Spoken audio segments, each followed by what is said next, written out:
ABC பவுன்லேருந்து 10th மேத்ஸில் 3rd chapter pair of linear equation in 2 வேரியபிள்ஸை பற்றி பார்க்குறோம். இப்போது ஒரு சாப்டர் எடுத்துக்கிட்டோம்னா நம்ம என்ன பார்க்கணும் அப்படின்னா அந்த சாப்டரில் இருக்கக்கூடிய ஃபார்முலாஸை தெளிவாக பார்க்கணும். சரி, இந்த சாப்டரில் என்னென்ன ஃபார்முலாஸ் வருது அப்படின்னு சொல்லி பார்க்கலாம். சார், ஃபஸ்ட்டு ஒன்று வந்து பார்த்தீங்கன்னா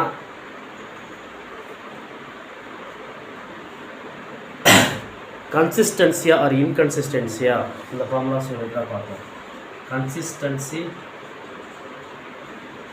ஆர் இன்கன்சிஸ்டன்சி.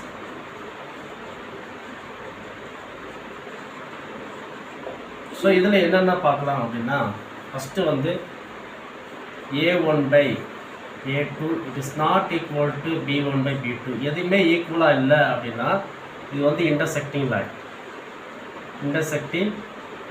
லைன்ஸ்.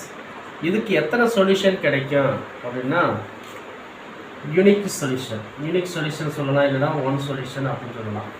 சரி, அடுத்தது பார்த்தீங்கன்னா செகண்ட் வந்து பார்த்தீங்கன்னா a1/a2 it is equal to b1/b2 it is equal to c1/c2.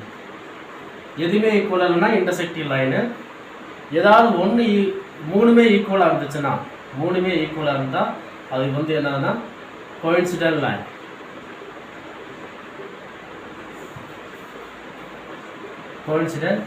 Line சொல்லலாம். இந்த கோயின்சிடென்ட் லைனில் எத்தனை சொல்யூஷன் அப்படின்னா மெனி சொல்யூஷன் நமக்கு கிடைக்கும்.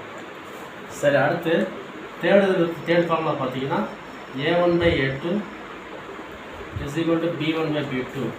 ஃபஸ்ட்டு ரெண்டு ஈக்குவலாக இருந்து லாஸ்ட் இது வந்து ஈக்குவலாக இல்லை அப்படின்னா இது வந்து என்னென்னா பேரலல்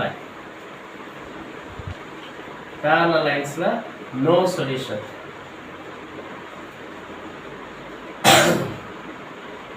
ஸோ இதுதான் என்னன்னா கன்சிஸ்டன்சி ஆர் இன்கன்சிஸ்டன்சி. இதில் மோஸ்ட்லி எப்படி கேட்பாங்கன்னா 1 மார்க் கொஸ்டின் வந்து அதிகமாக கேட்பாங்க.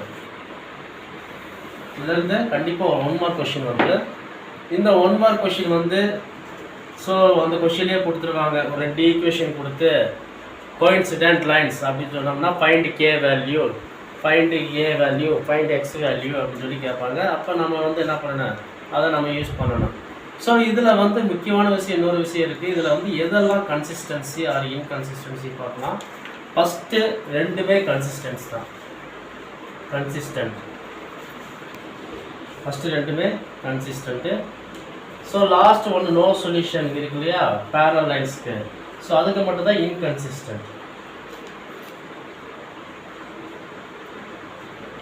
ஸோ இது ஒரு டைப்.